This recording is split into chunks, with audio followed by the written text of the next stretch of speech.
Do you guys like in-app purchases? Well, check my link down below and go to speedycode.in for a bunch of free gift cards that you guys can earn by just testing out a few apps.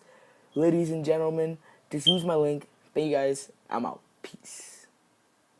Savage when I hit you with that drop kick. Hop in, walk out, pipe up, clock out, new wrist, watch out, little bitch that's a knockout. What's going on, you guys? Your boy Naxaguli, and basically I'm going to be explaining to you guys my personal top 10. Tried to be as unbiased as possible in this list. So the first person I personally have is LeBron James.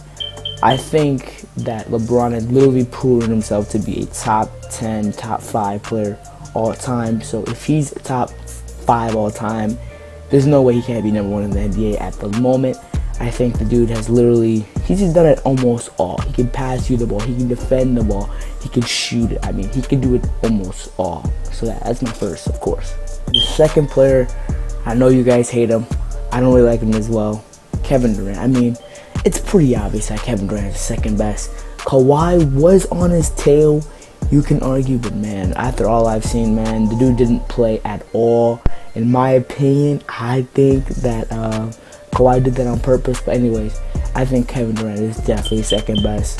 7-foot monster that can shoot from anywhere. I mean, that's practically unguardable. Third person, I know you guys hate him as well, but I will admit, if he was on any other team, I like him a lot more. Stephen Curry. I think Stephen Curry is personally third. You guys can argue maybe Kawhi, but I think that's a reach. You guys can argue Westbrook is better, but anyways, I think Stephen Curry is the third because he's literally the greatest shooter we have ever witnessed, ever. Yeah, he's basically the best shooter ever. I mean, it's Stephen Curry, dude. I'm sorry. The top 3 are basically guaranteed. I think these are the top 3 that everyone should have on their list. Here is where it gets dicey. You guys can argue this. You guys can argue that. You guys can argue this. I personally have Harden. I think it's Harden, man. I think Harden's the 4th best at the moment. You guys can argue Kawhi is better, but I'm sorry. Until I see him play, I have Harden. Now, this is really hard. You guys can argue Westbrook or Anthony Davis or Giannis even. But I'm going to go with Harden for the simple fact that he came off an MVP season and first seat in the West. And remember when the dude dropped 50 twice? Like, yeah, I got Harden, man. I'm sorry, I got Harden. My 5th player, this is really hard, but I'm going to say Anthony Davis. I'm going to say it's Anthony Davis for the simple fact that the dude is literally so all-around. The dude can block any shot.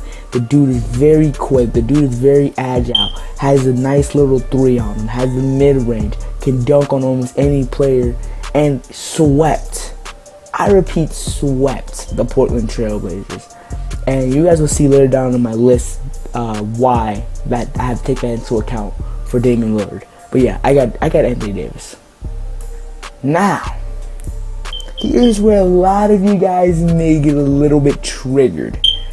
But me personally, I have Russell Westbrook. I feel like Russell Westbrook has literally been very great every year. When have you seen this dude not try? You can't tell me again that he has not tried it. The dude has more triple doubles than I think the whole NBA at the moment. Let me repeat this.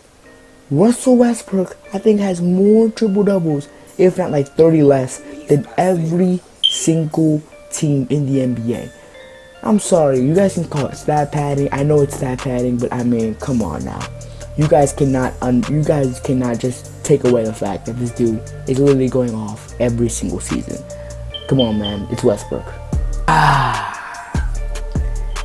I'm sorry, but Giannis is still not here. I'm sorry, you guys. I have Giannis, man. Kawhi is still not here yet, guys. I have Giannis. The only reason I say it is literally because he's like, 24, 25, prime. He's a jump shot away. You guys don't understand this, but you guys always say Giannis doesn't have a jump shot. If anything, that makes him that much better. The fact that he's able to do all this without a jump shot just proves to me how good he can be when he reaches his potential. I think it's Giannis. Now, for all you Spurs fans, here you guys go. I say Kawhi is right here. I think it's a great spot for him. He has a lot to prove to everyone on this Toronto Raptors team. Hopefully, he can prove me wrong and go back up to top 4 on this list. But for now, Kawhi is right here. Alright, now, these are the 2 people where you guys can mix them up. The bottom 10, you guys can mix them up. Yeah, I have Embiid. I think the dude, if he really was injured, I think he could possibly be better than some of these people on this list. The dude has a jump shot. The dude can shoot up the mid-range. The dude literally, is the best player on the 76 at the moment. And yeah, he's extremely good. I mean, he was a defensive player of the year candidate. Yeah, I personally have Embiid. Now this one, I mean, you guys can switch it up. I really don't care. Paul George, Jimmy Butler. You guys can choose one. I mean, to me, Paul George is literally like slightly better than Paul George, Jimmy Butler, and this is why I say that. The only reason I would say that is just because of the simple fact that Paul George, we know how he's played during the finals, Eastern Conference Finals. We don't know how well Paul George has. I mean, Jimmy Butler can. I think it's personally Paul George, but like I said, like small little margin. I know Jimmy's a better defender.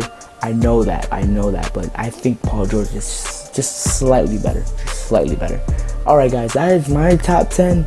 Let me know your top 10s down below. Let me know if you guys want to switch anybody, or let me know down below, man. I know I'm going to get a few people triggered, maybe because of Westbrook and maybe Kawhi, but yeah. Thank you guys so much for watching this video, and I'm out. Peace.